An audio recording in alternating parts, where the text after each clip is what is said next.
Welcome sa DRS 2.0. Fresh at nagbabagang happenings ba ang hanap mo? Mga padabarkads man yan o mga trending topics? Pwes, sagutin natin yan.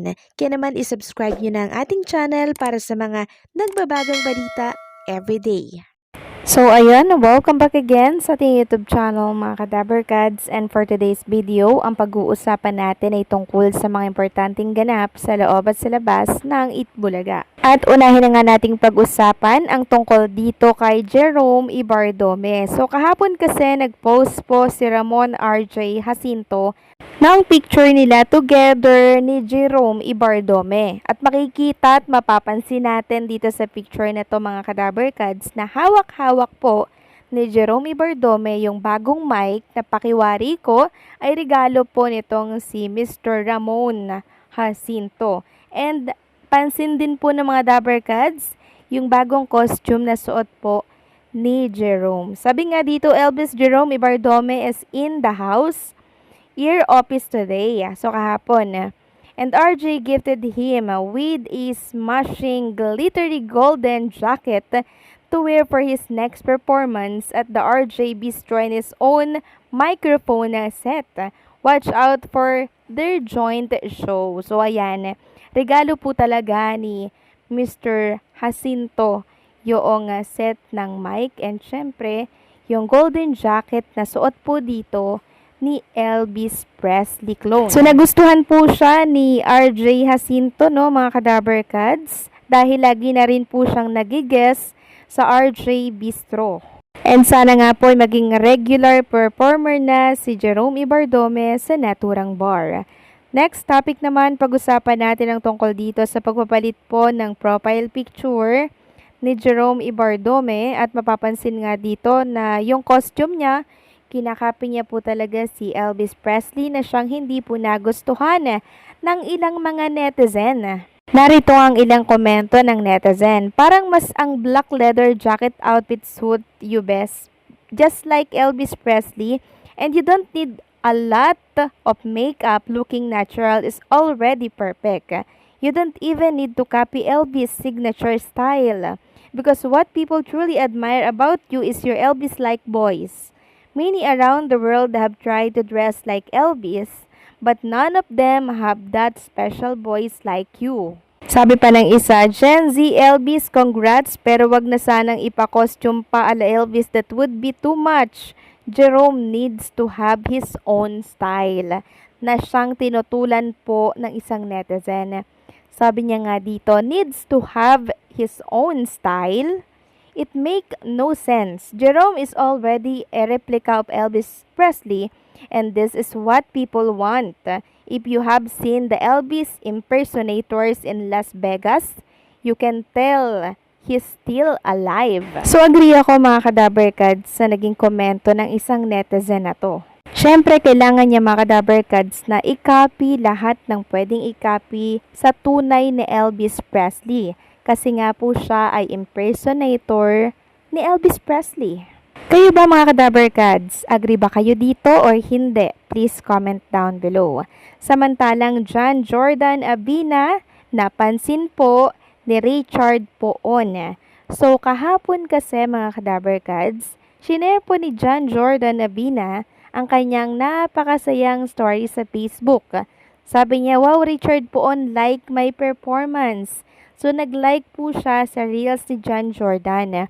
Sabi po ni John Jordan, thank you, I think kapatid mo po ako. I am Karen Poon, charot.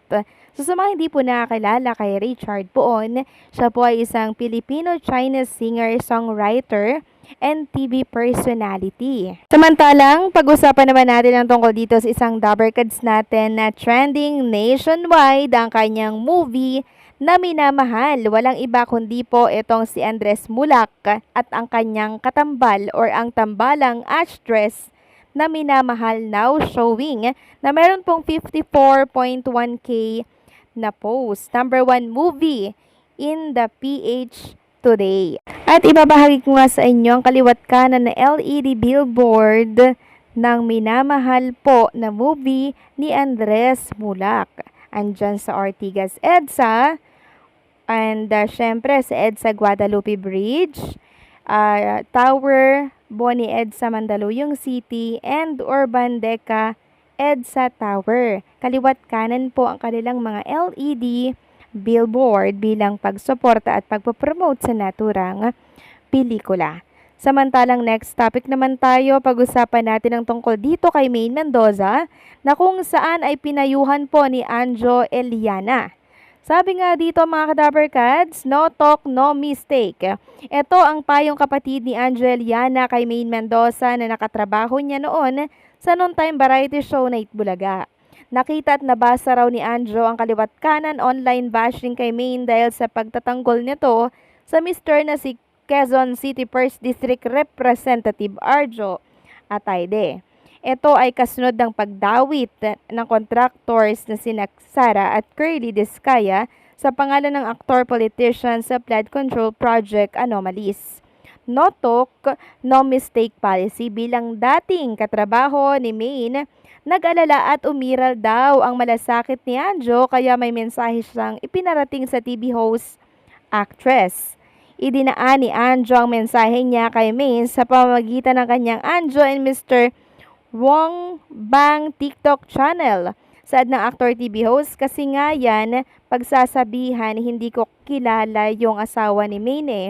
Hindi pa kami nagkita niyan. Yan Maine, yung asawa mo, kaya naman galit yung tao pati sa'yo na una katulad no, nagdi-deny din kayo. Nagdi-deny yung asawa mo na hindi rin kilala yung mga contractors, may resibong lumabas na naman yung mga pictures. Ang tinutukoy ni Anjo ay ang lumabas na larawan ni Anjo kasama ang mag-asawang Discaya na kuha sa loob ng opisina ng mambabatas. Payo pa ni Anjo kay May, no talk, no mistake policy, dapat quiet na lang muna siya. Napansin din daw ni Anjo na masyadong mainit ang mga tao kay May na kahit karapatan nitong ipagtanggol ang asawa.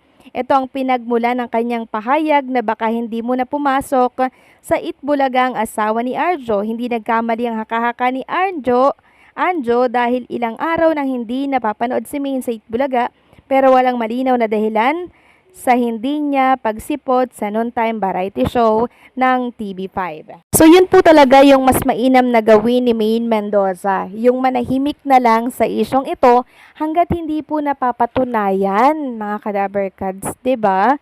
Na hindi po totoo yung binabato na usapin dito po kay Mr. Arjo Atayde. Kasi mananatili nga pong sarado ang isipan ng mga tao unless hindi nila napapatunayan kung ano talaga yung totoo, 'di ba?